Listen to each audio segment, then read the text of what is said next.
good afternoon or morning, wherever you are located today. I am with the Breaking It Down show. That's right. The Break It Down show, bringing you always just different perspectives, different people, different things. And today we've got JB Yanni.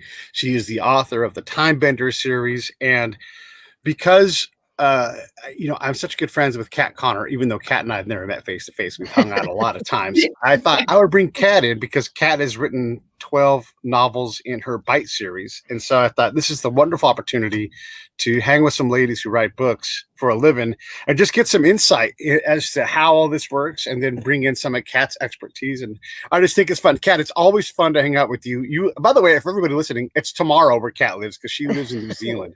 I live in the future. It's fantastic. Cheers and happy holidays to the both of you. Thank you very much. And you also. Tell us about the Time Bender series.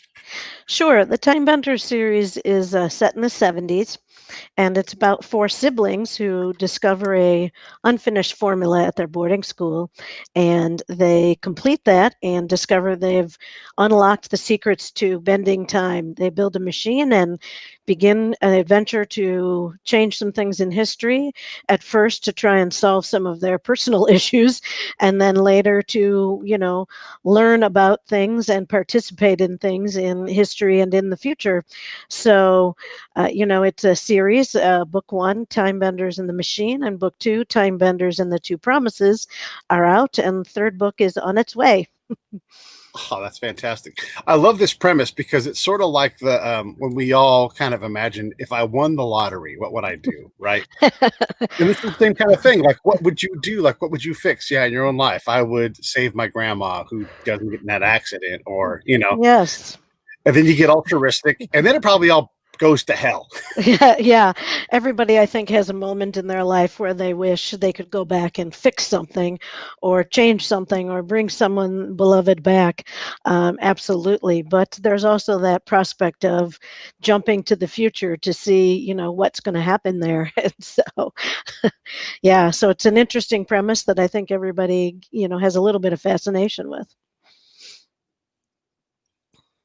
Yeah. Leaving room for you, Kat. No, I was just thinking, would I change anything? Is what I was thinking. And you know what? I would not. Because if I changed one little thing, it kind of stuff up the entire line. Yeah. Well, yeah, there is that, right? In purely scientific circles, they talk about those paradoxes all the time, that butterfly effect or that grandfather effect. What if I went back and, startled my grandfather before my father was even conceived? Would I even be there when I got back? Or if you change that one tiny little thing, what is the ripple effect of that? Absolutely. And I play some of that out a little bit in the stories so that people can see, oh, what if I did that? What would the implications be down the line? So yeah, it's always an interesting, intellectual discussion to think, okay, if I jumped forward and learned that lottery winner that didn't have a winner and jumped back and bought that ticket, what would I do with all that money? But there's also, those ripple effects of how that might change all kinds of things about your life or the people that you touch with your life. And then what about is there an all-knowing, omnipotent God type character in this time universe where like if you break certain rules, it like resets and brings you back or anything like that? Well, no, but they do discuss the spiritual side of it. Is there a plan for everyone, and is there an omnipotent power that's supposed to be sort of running things, and by jumping in and out of that time machine, are they messing with a power they're not supposed to mess with? But it's, it doesn't reset anything for them or, do anything for them, but it's something that they absolutely discuss, whether that sort of all-knowing God or power is behind, everyone's lives and what they might do. Are there any religious aspects to this at all? Is this a book like I know you talked about C.S. Lewis and some of your bio stuff. I don't know if any of that stuff is.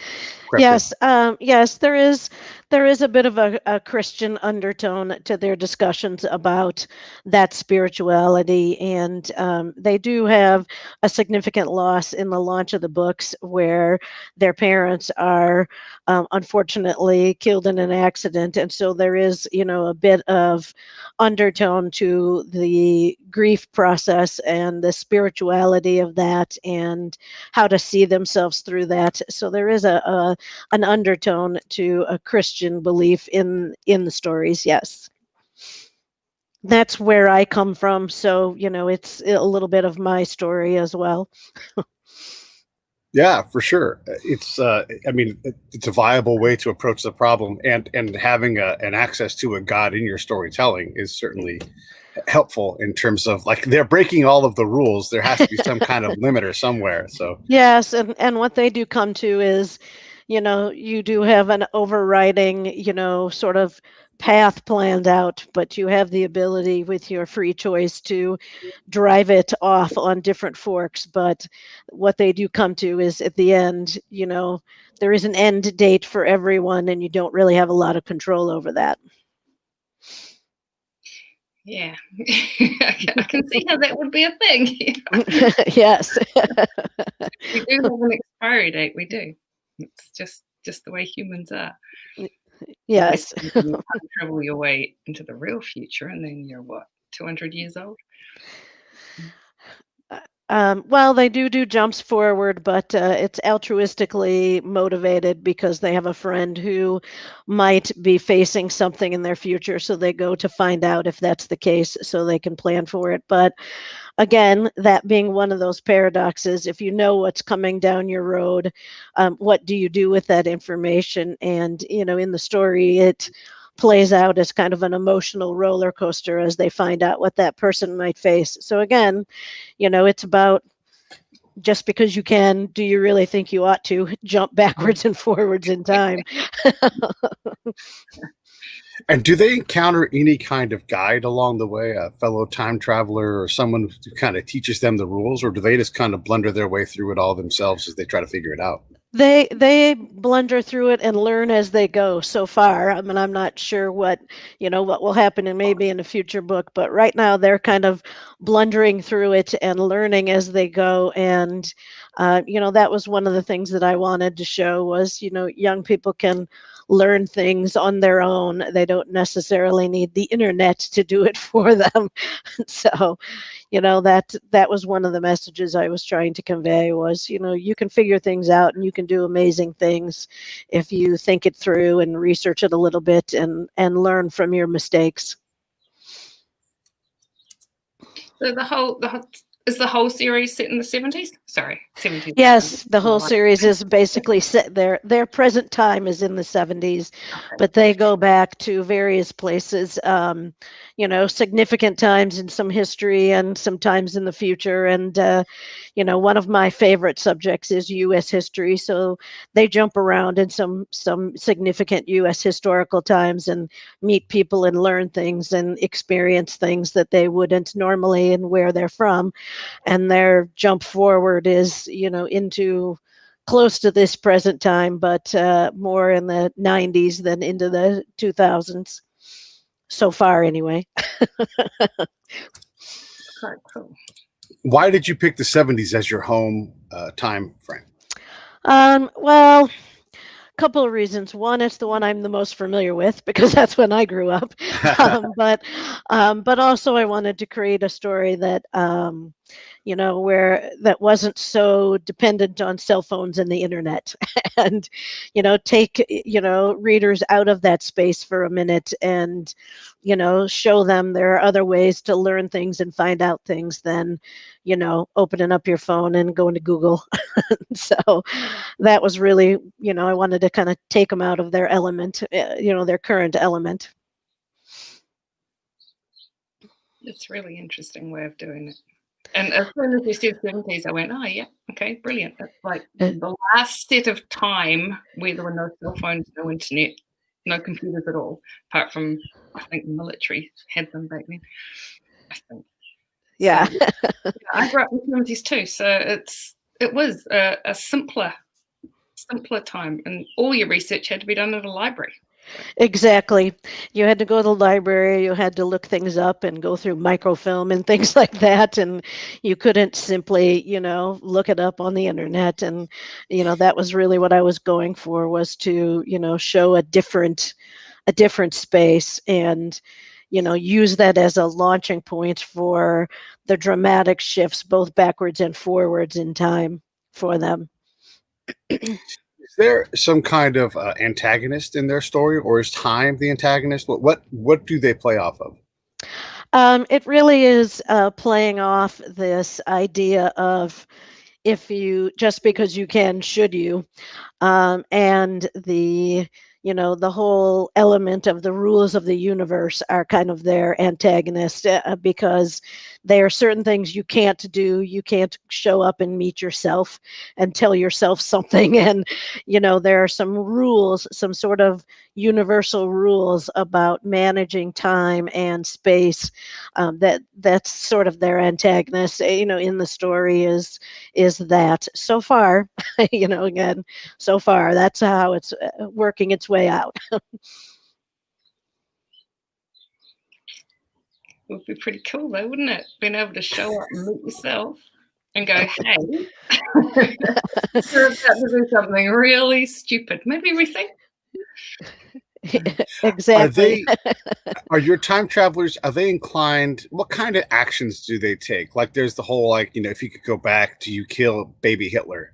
Or, I would always say, why wouldn't you mentor baby Hitler into a kinder, a different gentler, human being? Yeah, exactly. Instead of bashing in a baby's head, like, it could be another approach, Yes, because you can always go back and be like, if that didn't work, let's try again or whatever. Yes, their first several trips in their time machine are to go back and shift an event, so that they can bring their parents back or help someone make an accident not happen.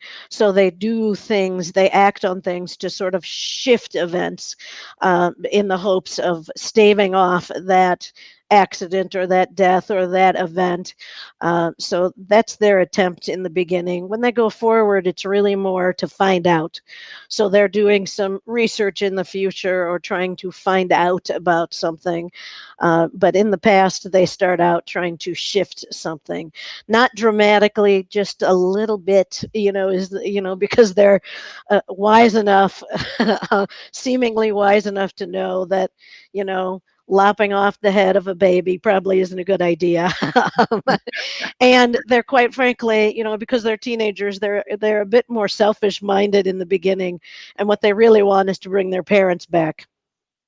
And so their actions are really about trying to shift something about their parents' life to take them on another track, so that accident doesn't happen. And later they try and shift something about a friend they have, so that someone doesn't die in an accident. And there's varying degrees of success and failure with those abilities to shift things. Kat is a little disappointed that there's not more death and chaos, because in her book, people get killed in the craziest ways. Yeah, there is some death. People do die, but they die by accidental basis, not some significant crime occurring. And yeah, that is one of my other reading loves, is those kinds of mysteries. But it doesn't really fit with this storyline for there to be a lot of nefarious action going on. But again, who knows? In the second book, they all grow a little older, so at some point they'll be adults. So maybe there'll be something a bit more nefarious in their future if they keep using that time machine. And so, we'll see. I haven't really thought it out more beyond the current work in progress, so we'll see what happens. Well, I sure as heck hope so. I like a little bit of a balance. Let me ask Kat this question, because this is interesting. Kat's written a book in a series like this. When you hear about this time traveling notion, it's such a great story machine. Do you want something always there to counterbalance this altruistic approach? Like what teenagers would come up with, like, I want Johnny to like me, so let me shove Carol out of the way in the time machine. But also just like the overall, like, you can only have, I don't know, like, only have so much good. There has to be something horrible to balance out the great good that's created. there's always balance. I mean, Yes. you can't have good without bad, can you? I mean, we wouldn't know if it was good, would we? We wouldn't have the first clue. So, I mean, if I did many years ago, right, a short story that was a time travel one, but not a big time travel one. It was more about a rift in time. Mm-hmm. So at a certain time of the day, they could reach through this rift. So one person was living not far in the future, but in the future. And that was really fun because something like that, you could actually meet the person.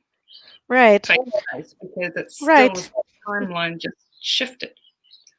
Yeah, exactly. And there is some balance. There is tragedy here because they realize they can't bring their parents back, and their efforts do shift it and make it worse for a little while. And they do have outcome from their activities when they go far back into pre-Civil War time, and they sort of shift society in a very detrimental way, and they have to figure out a way to go back and fix that.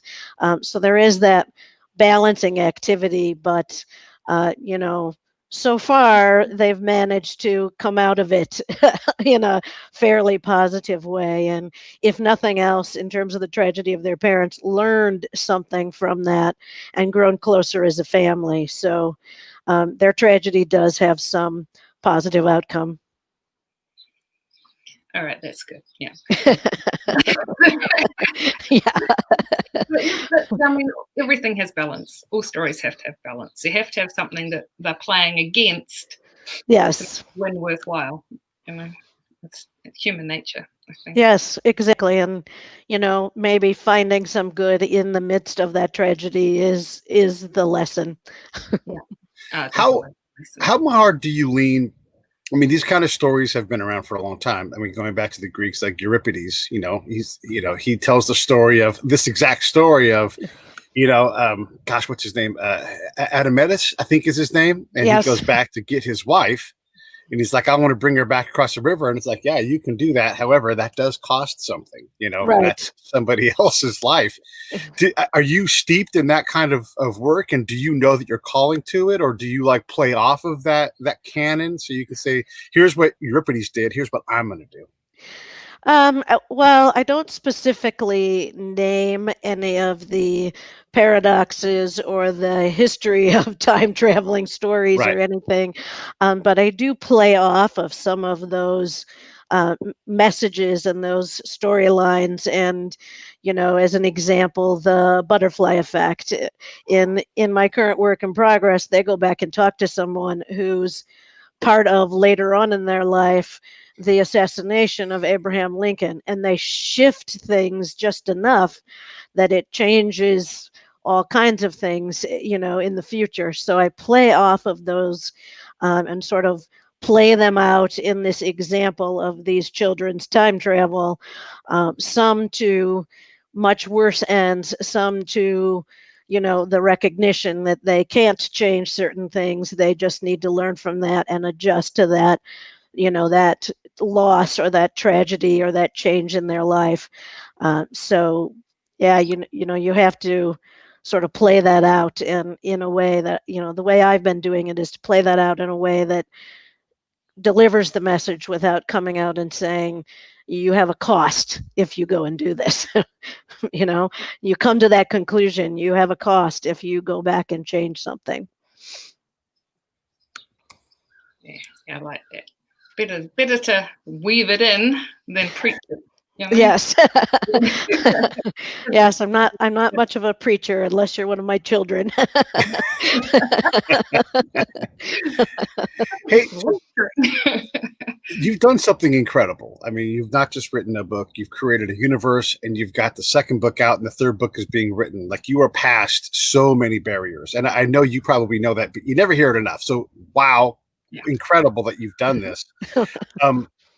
What got you through these impossible? I mean, everybody has a book in them. People have universes they'd like to write about, but they're not sitting on a show that goes to 90 plus countries, talking to a lady from New Zealand and all these things. I mean, you've done this.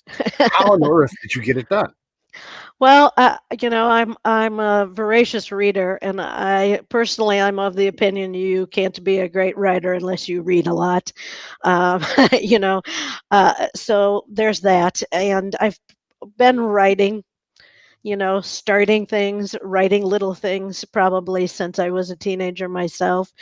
And I, just sort of epiphany one day had this idea of these kids going and doing this, and how fascinated I always was with the idea of moving through time, and sat down and started a storytelling event, and it turned into this. So it's a little surprising sometimes when you think about it, that you have this story that resonates and touches people. It's been a wonderful experience. Can I ask a process question? Sure. Are you an outliner or a pencil? Am I a pen and paper writer? I'm sorry. No, an outliner. Do you outline all your story ahead of time, or do you just sit down and write? I write certain notes. What question, like as I got to the second book, what questions did I leave open in the first book that I need to address? Where are they headed? What kinds of major plot lines do I want to cover? Where are they going in the time machine? What are they going to learn? So I would call it more notes than an outline, but yeah, and I'm a notebook person. I don't take those kinds of notes online. I write them in a notebook. I've just about finished the notebook for the book I'm writing right now. So it's panic time now. We know we're almost finished because the notebook's nearly run out. And like you, I make notes. I don't outline. I run with a series of notes. When something pops up, I write it down. Yeah, and you can refer back to it. I think as you're starting to write, you can refer back to those notes and go, oh yeah, I wanted to do that. Did I cover that? I want to make sure I get that, that character's development going here, or that message from that character, or it's helpful to have those notes. Very, very. Do you go over your old notebooks when you're writing the new book? I do keep them handy because, again, I've written questions in the margins as I'm writing the novel. Make sure you cover this at some point, right? Because you've left this open question. Because it's now a series, I can leave some questions in book 2 and put them in book 3. So I do keep those notebooks handy when I'm writing the newest work, so that I can refer back to that and make sure I tie those things off, that I've left open. This is interesting. And Kat has talked about this on the show before, but she's 12 books in. And so she's created for herself, because she kind of channels and does the non-outline thing. She leaves Easter eggs for herself for the next book, or 5 books later, where she's like, oh my God, I somehow right. knew to leave this door That's back ajar. in those notes. I want to bring that back here. Yeah, absolutely. Yeah. And my brain just seems to do it randomly. Yes. And in my notes, I'll go back and look at something and go, what I need is for there to be a code 5 books back. And when I open it and have a look, there's a code 5 books back. And I'm like, yeah, well done, brain. Yes, exactly. I think that keeps your readers engaged, because if they're a good reader of your work, they'll remember those things as well, and appreciate the fact that you tied them off later on. Yeah, well, it's usually because mine are all standalone, so it's not something that was ever left open. It was something that didn't exist until it's pointed out. Like, yeah. With my own work. Go back in time, sort it, come back again. No, it's actually, I don't know. My brain just works weird. Well, I think we all have one of those brains. I think we're normal. Yeah, let's call it normal, creative.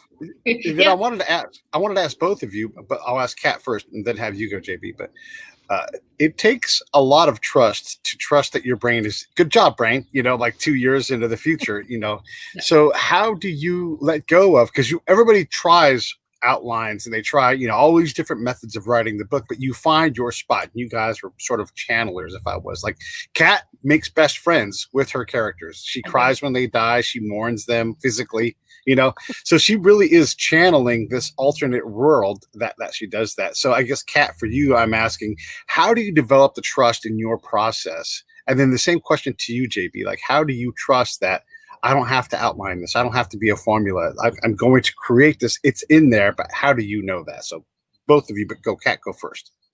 I don't know until it's done. So I don't 100% trust my brain. I just try and not think about it too much while I'm writing it. And then I get to the end and I still look at it as scenes. So I don't ever see the whole thing until it's like edited, until my editor goes, hey, we're done. And then I'm like, whoa. Then I'll read it with like new eyes. And Yes. then my brain's going, who wrote this? That was a really good line. How does that?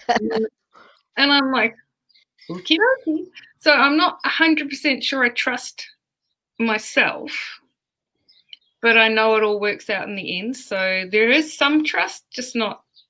Sometimes I look at it and I go, I don't ever remember how to write. So we have those days.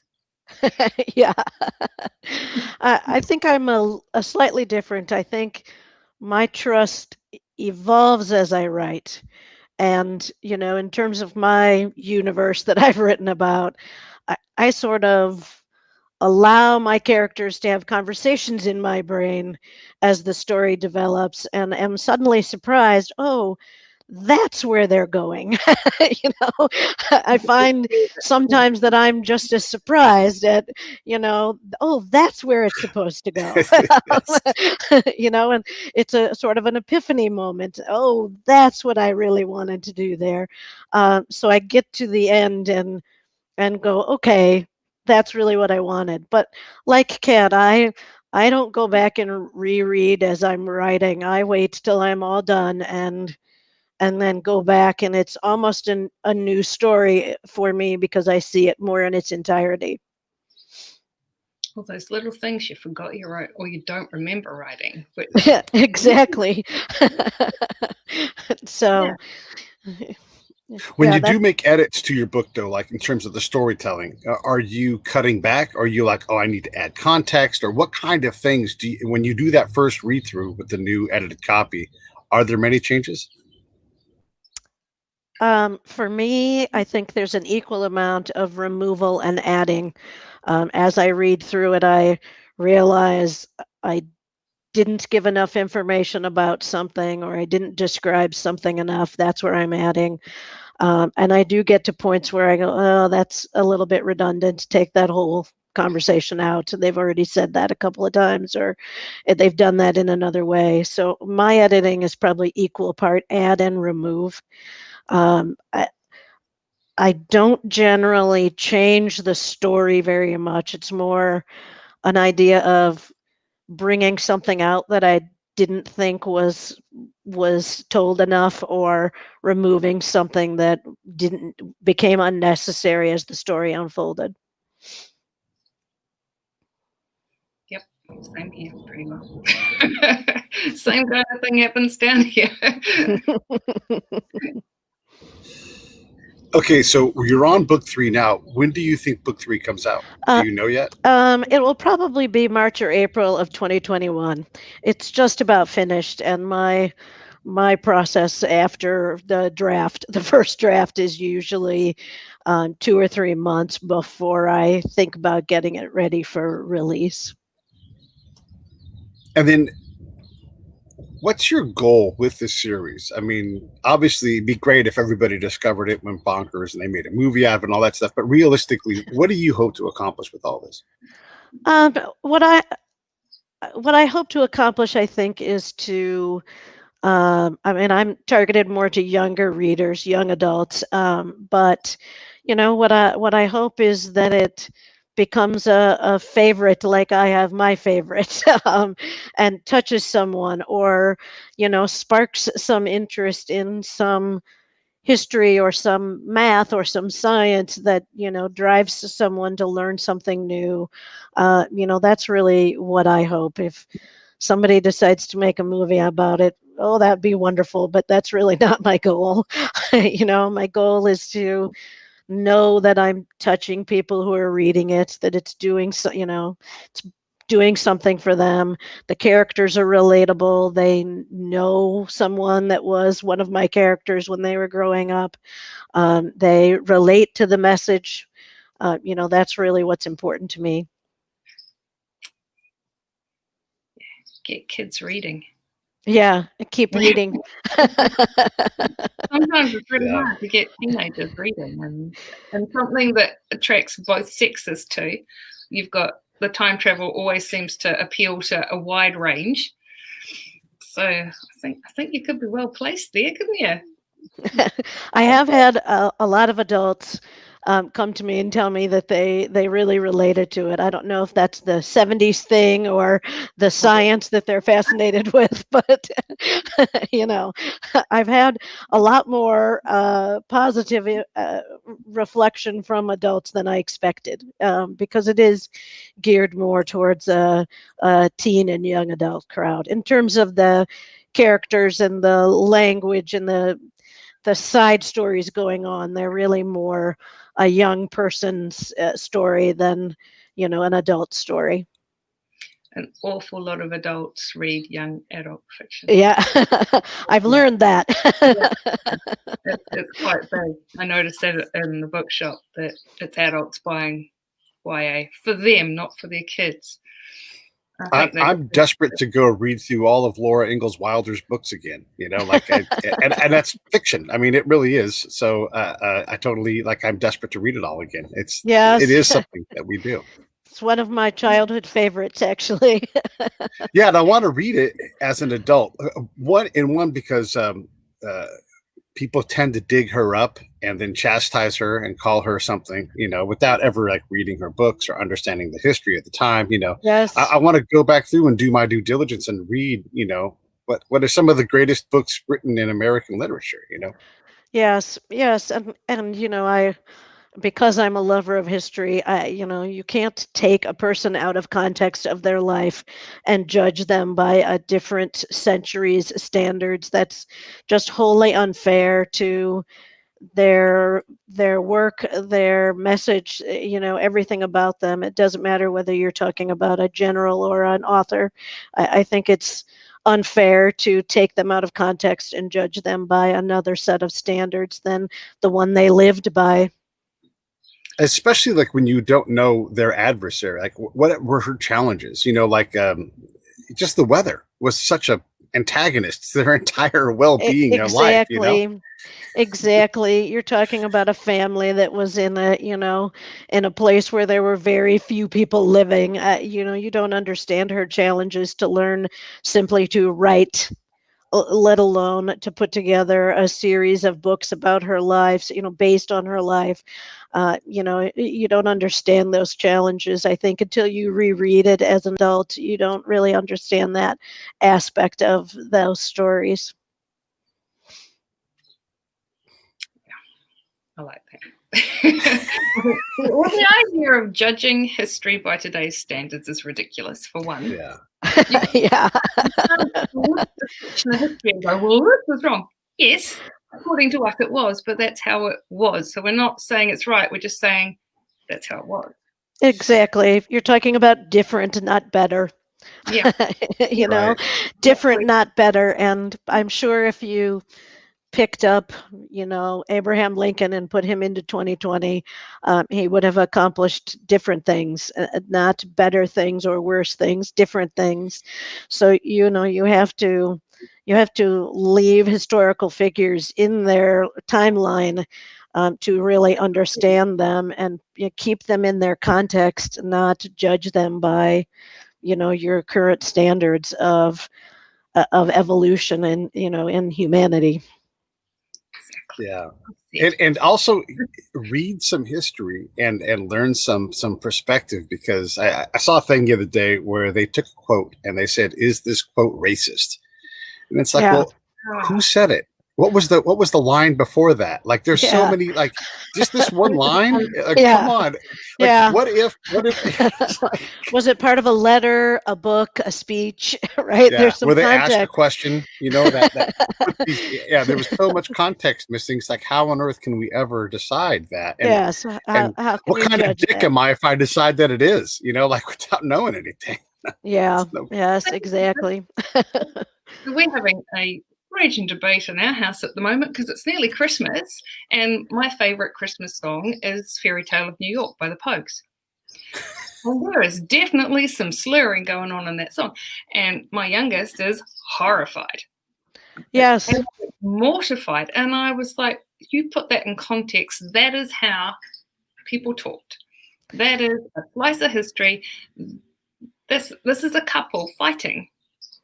Right. And say things, and you can't just, and there's a cleaned up version which I don't like, quite frankly, because it's not true to what it was. Yes. You can't take songs or books or whatever out of historical context and then judge them. Yes.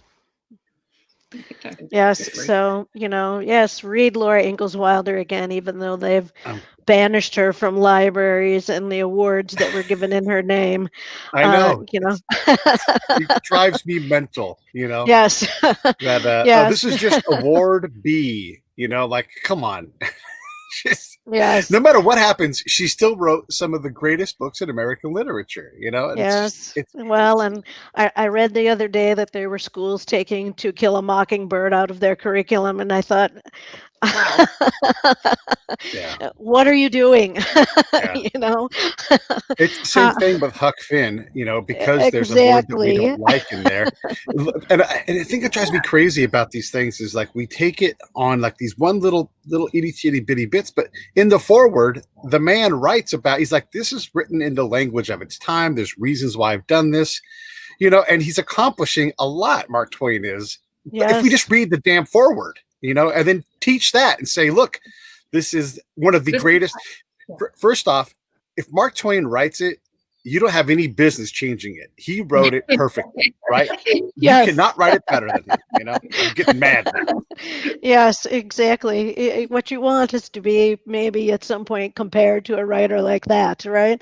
In fact, we turned on the television the other night and they were showing Gone with the Wind on some cable channel, and it came with a disclaimer. Oh, wow. I can't really speak because I have seen that same disclaimer on the same movie, and I went, "Oh, really? Yes."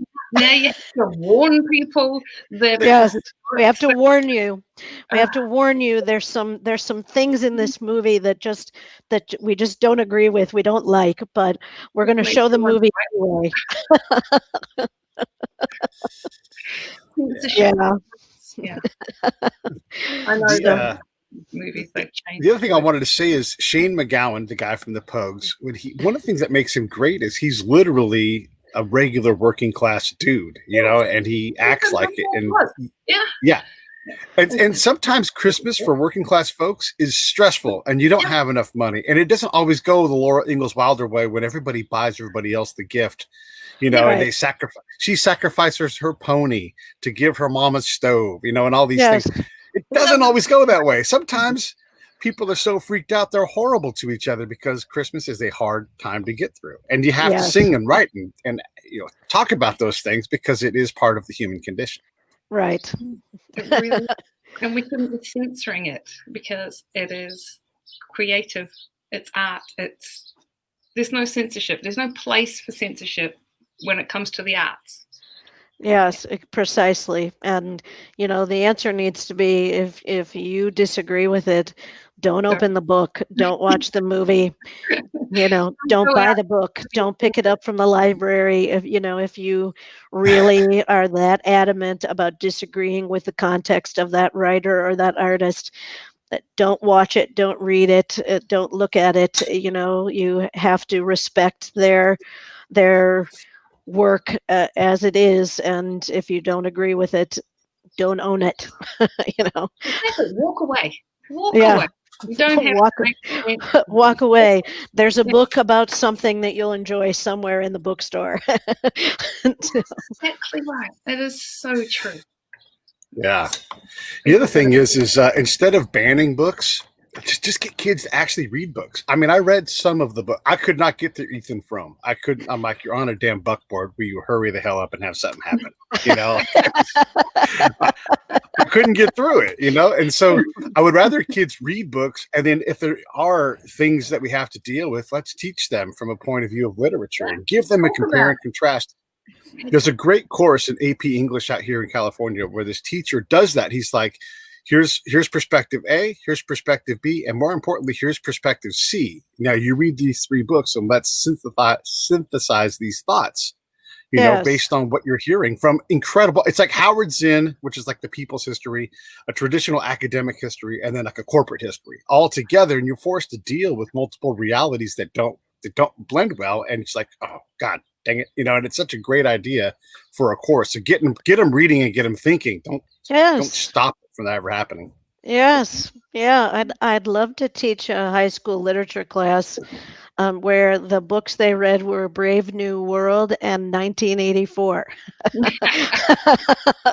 Yeah. Just read these books. Look, they're not even that thick. Go read these books, and now we're going to talk about that and talk about the society you live in and compare and contrast and, you know, what do you think about that? That's the purpose of literature, not, you know, discounting it because you think that author said something terrible or said it in a way that was disrespectful to someone. You know, it's what does it make you think about and how does it make you feel? And if the answers to those questions are, you know, I believe that message or I absolutely hate that message, that's okay. You know, that's okay. So, yeah. Opening dialogue. Why is it that authors are so pro like non-censorship? Why are they so open to even, you know, bad ideas being available? Because it does seem to be a thing for authors to not only do that, but to purposely put their finger on the sore spot and go, I'm going to write this thing. It's going to be so uncomfortable for you to read because we have to. What makes authors make that choice? I think it's, you know, the driver of their creativity is I need to put this out there. You know, I know it might get a bad reaction, but I need to put this out there. People have a right to see all the sides of a story. Yes. And you know, it's not something that should be censored because you disagree with the message. Exactly. Otherwise, where would the conversation be? Everyone would have the same view. We would have a very bland, very vanilla society. Yes, and plain vanilla, you know, one size fits all belief system does not make for a creative, innovative society. No, it doesn't. There would be no technological breakthroughs, that's for sure, because everyone would just be in their box. Yes. You're not prepared to tell your truth. Exactly. Where's your honesty? All of these things all go together too. Like one of the things I know for sure is if you spend time in literature, if you know, read the classics, whether they're Greek or, you know, Spanish or all of these different people that write things, Thomas More, you read these people, Kant, philosophers, everything. All of a sudden you realize that a lot of these things have been covered. They didn't figure it out then. We certainly haven't figured it out now, especially if we're not steeped in, you know, all of these people that have already put a lot of thought into these things. You know, just read, like you said, read more, understand what is, you know, what the problem is that you're trying to solve. I mean, if you don't have a command of Orwell and you're looking at government and you're thinking that they have things figured out, go read Orwell, and then you're gonna mess up. Look around; they're messing up. Everyone does, though. I mean, that's the whole thing with being human. Everyone messes up. Who are we to judge, really? And I think also get that because we mess up. We write things and we look at them and we go, wow, that is utter rubbish. But we have the right to write rubbish if that's, what Yeah. Yeah, you do. You have the right to write rubbish, and and let people decide if they want to read the rubbish. Because it's not for everyone. There is no book in this world that every single person likes. We all have a way of telling a story to get what it is we need to tell across to the people that we're telling it to. And we can't censor it. You just can't. And sometimes the language is quite colourful. Quite colourful at times. But that's the... It all goes to context, though. That's the way they're living means there are some extreme stress moments and things come out. Right. Not everyone's got their lid on all the time. It's not nailed down. JB, I wanted to ask about your ego when you write, right? I mean, obviously, we're all adults. We're all past 40 years old, and we sort of learn to reckon with our ego. Sometimes we let it out of the cage and let it go crazy, and we're like, "That's it, ego. Get back in your spot." But how do you deal with that? I mean, you want to write a great book, but great books have to be discovered. And by the way, I also want to ask about the business side of things, because you write this book, but it's like, well, now you got to go promote it. You've got to be saleswoman of the year for your book. Yeah. You've got to, come through and do it. Yeah. Talk about these aspects, these things that you don't talk about normally. I mean, the book, yes, great, fantastic. I love it. But what about the other aspects? Well, to the ego question, I think my ego gets out of the cage when someone writes something bad about what I've written. And I have to tamp it down and look back over that and go, okay, so there's this feedback. That's probably legitimate. And remember, reading is a very personal, very subjective act. Everyone reads in the context of their life. And gathers what message they will from what you've written, and you have to respect that, and find what might be a valid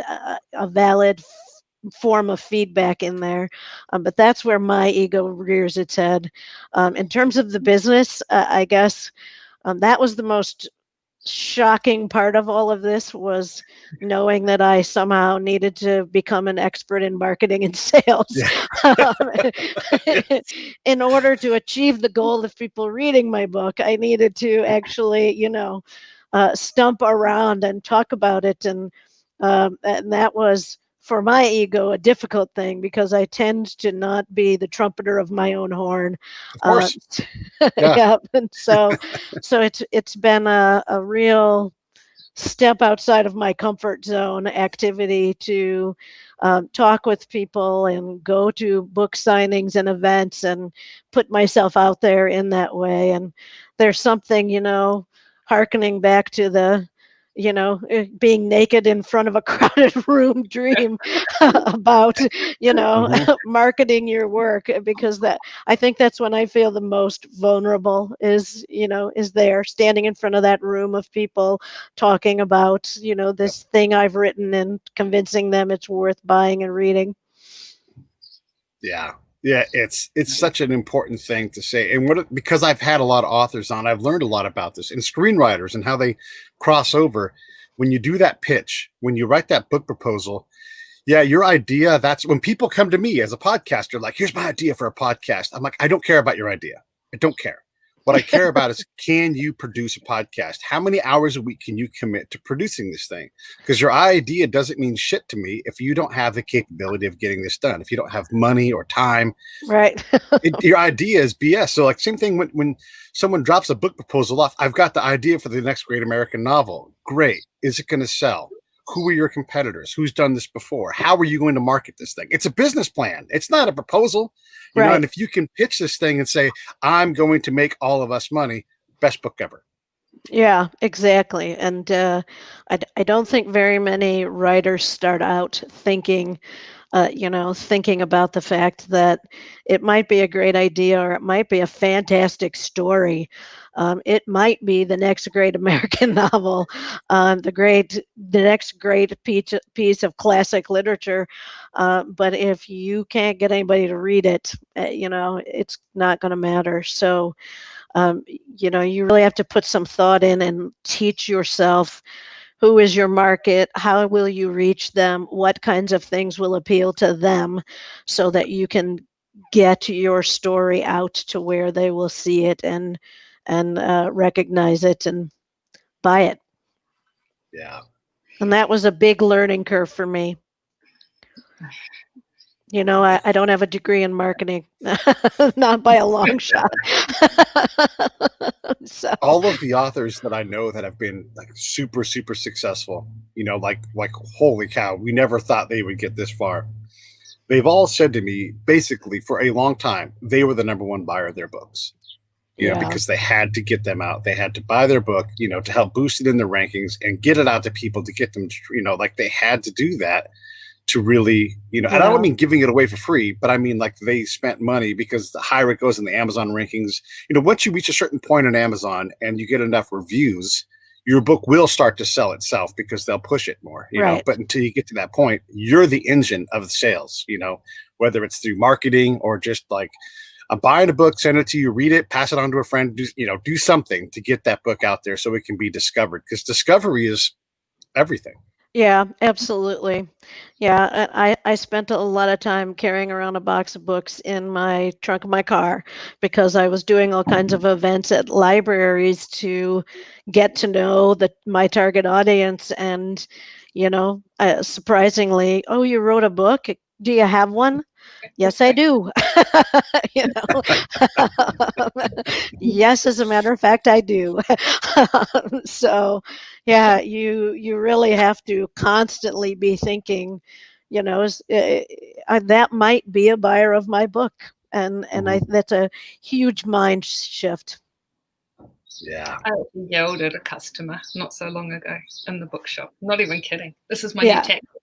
I'm at the door, down near my books, and I just yelled, "You should buy my books, they're fantastic." And then I ran away. That was more those words came out of my mouth. But he did. And then I told him Caro's book as well. So I was like, see? New tactic, just yell at people. Oi, buy my book. Yeah. Yeah, I guess I haven't reached it yelling at them, but I have gotten a lot more assertive than I was in the beginning. So that remains my learning curve, is getting a little bit more assertive about my selling and marketing. I think it's believing in yourself.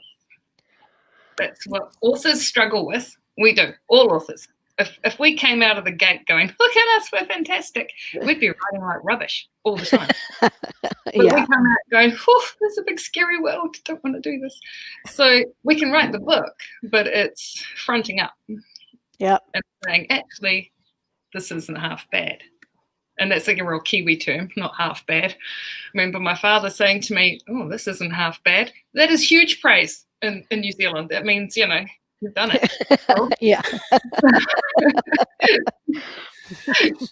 Let me help sell some books here real quick. So anybody who wants to get a good Christmas gift for their kid, here's a chance. JB Yanni's books are available on Amazon at the link below. That helps us out. That helps her out. And they're called Time Bender. And if your kids are into fantasy or time travel or any of these kind of things, highly recommend this book. And then also for Kat, here's Kat's page. If you like crime, fiction, FBI related things, I call her like she's the modern day Stephen J. Cannell. Her stuff, JB, her stuff is right on the edge of reality. She'll predict things like she predicted this global pandemic, by the way. I did. That was like, whoa. Yeah. And so here are some great authors. It's a shame you couldn't also predict the cure. I did. Yeah, there is a cure. I know that. She is a cure. Oh, Yeah, and also yeah. it also comes. Yeah, It breaks back out, right? Like that virus doesn't want to go away. You know, No, it comes keeps. back. Comes back. Yeah, And then that's sort of the point to single Yeah. cell parasitic organisms is they don't want to go away.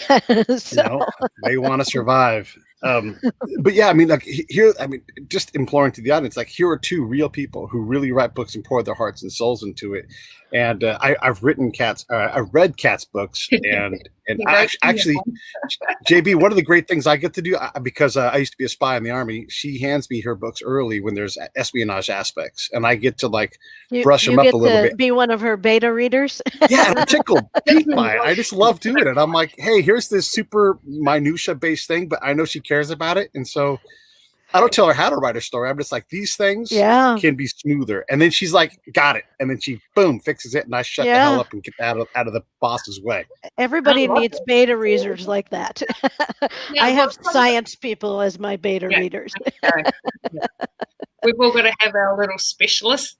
Yes. Team, but like I've got medical people and I've got Pete who brushes up my spy stuff, and I know some people in law enforcement, sorting my law enforcement out. So yeah, we find those specialists and we turn you into our beta readers, so we can be, you know, on target with our stories and cover those details that matter.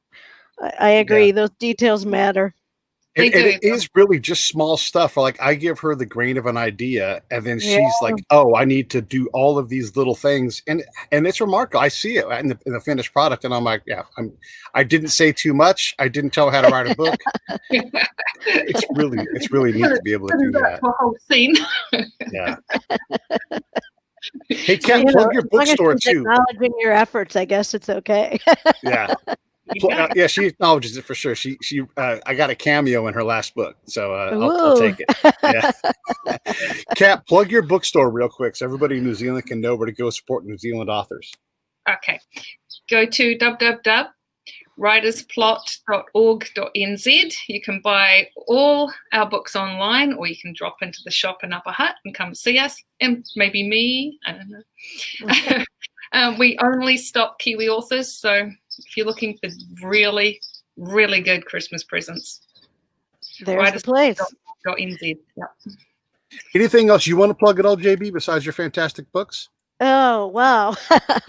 Well, on my website, I do have, you know, some information about the actual science and those paradoxes, which is always interesting reading material if you're interested in the actual science behind the book. So, you know, if you want to check that out, that's where there's some more details about some of the story, where some of the storyline comes from.